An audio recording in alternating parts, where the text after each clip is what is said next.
Kwa hiyo watu watatu wamesalia ziwani ambao mpaka sasa tunaendelea kuwatafuta. Lakini kama wangekuwa na wazoefu basi wasingekufa wengi, na maana wangeogelea. Amka nasi. Amka nasi. Haya habari mbalimbali, amka nasi. Amka nasi. Akitoa maelezo ya tukio hilo, mrakibu msaidizi Michael Maganga, kaimu kamanda wa Jeshi la Zimamoto na Uokoaji, anasema tukio hilo limetokea majira ya asubuhi katika ziwa Tanganyika, mita chache karibu na eneo la nchi kavu. Jeshi la Zimamoto na Uokoaji tulifika eneo husika na kuweza kuona kweli kwamba kuna ajali imetokea. Ajali hiyo imetokea ilikuwa na watumishi ambao walikuwa wanaenda vijiji jirani ambapo viko mwambao wa ziwa Tanganyika. Inasadikika kuwa walikuwa 18 kwenye boti hiyo. Lakini katika idadi ya watu 18 hao, watu 9 waliokolewa wakiwa hai. Lakini pia watu 6 walitolewa ziwani wakiwa wamefariki kwa mujibu wa DMO, taarifa ambazo alidhibitisha hivyo. Kwa hiyo watu watatu wamesalia ziwani ambao mpaka sasa tunaendelea kuwatafuta.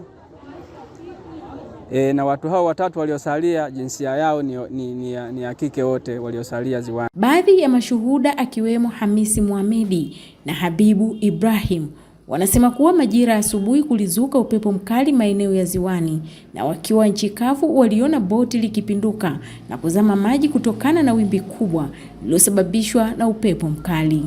Tuliona aka kafaiba kanakuja kanakimbia upepo, mvua hapo inaanza kunyesha. Sasa ile faiba ilivyokimbia kufika hapa ikataka kuja kuegesha, tukawa tumepigia kelele, nendeni kule mwisho ndo kuna hakuingiagi wimbi. Basi kile kitendo cha yeye anaondoka anarudi kupanda, tuliona mtumbu unainuliwa na upepo ukajifunika, kamana ukawa umezama. Ulivyozama pale tukaanza kupiga kelele, jamani watu wamezama. Sasa mitumbu ya vipi ilikuwa inateremka ikaanza kuokoa watu. Hapa kuna kina kirefu kwenda chini, na waliokuwa wamekuja kwenye boti hiyo sio wazoefu wa maji, na hilo ndio kilicholeta tatizo kwao. Lakini kama wangekuwa na wazoefu basi wasingekufa wengi, na maana wangeogelea. Mkuu wa mkoa wa Kigoma Balozi Simon Siro amefika katika eneo la tukio na kutoa pole kwa wananchi wote na wanafamilia, kueleza kuwa serikali inaendelea kutafuta miili iliyobaki katika ziwa hilo. Nichukue nafasi hii kwa kweli kuwapa pole wale wote wanafamilia ambao wamepata tatizo hili. Kimsingi toka asubuhi kulikuwa, leo kuna upepo mkali sana. Hata nilipokuwa nakwenda kazini nishangaa leo imekuwaje tumekuwa na upepo mkali. Lakini TMA jana wakati tunasoma tunaona ile taarifa, inaonekana hali ya hewa sio nzuri sana. Lakini ilichotokea ni taarifa hii ambayo nimepokea nikiwa ofisini kwenye majira hayo ya saa 2, imetokea watu wetu walikuwa nakwenda kwa ajili ya chanjo Kagunga.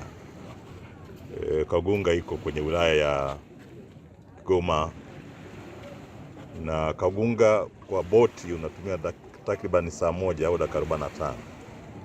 Lakini kwa kuzungukia Burundi unatumia, niliwahi kwenda nitumia masaa takriban 4-5. Kwa hiyo ni mbali kutoka hapo, na ni mpakani mwa Tanzania na Burundi. Kwa hiyo wafanyakazi wetu wa afya wapatao 18 walikuwa wanakwenda kutoa chanjo. Kwa hiyo kwa bahati mbaya, kwa sababu hali ya hewa ya ziwani ya upepo haikuwa mzuri, kwa hiyo mtumbu wetu wa halmashauri uliweza kupinduka. Matukio kama haya yanapotokea kuna kitu cha kujifunza sana.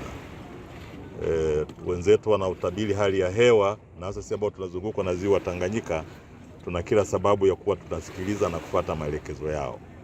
Kwa waandishi wa habari niseme ni tatizo kubwa kwetu wa Tanzania, tatizo kubwa sisi wana Kigoma, lakini mtupe nafasi tuendelee kuwatafuta Watanzania wenzetu ambao kwa kweli walikuwa wanatimiza wajibu wao na wamefariki wakiwa wanatimiza wajibu wao.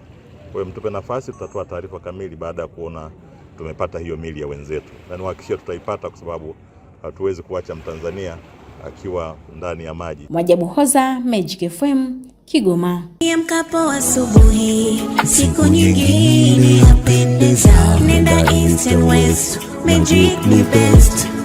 radio hii Magic FM. Nasikiliza mchana, mahali pekee pa maisha yangu. Jioni usiku, sikose hata siku kusikiliza Magic FM. Magic FM 2026. Mtaa umeamka, tunasikika.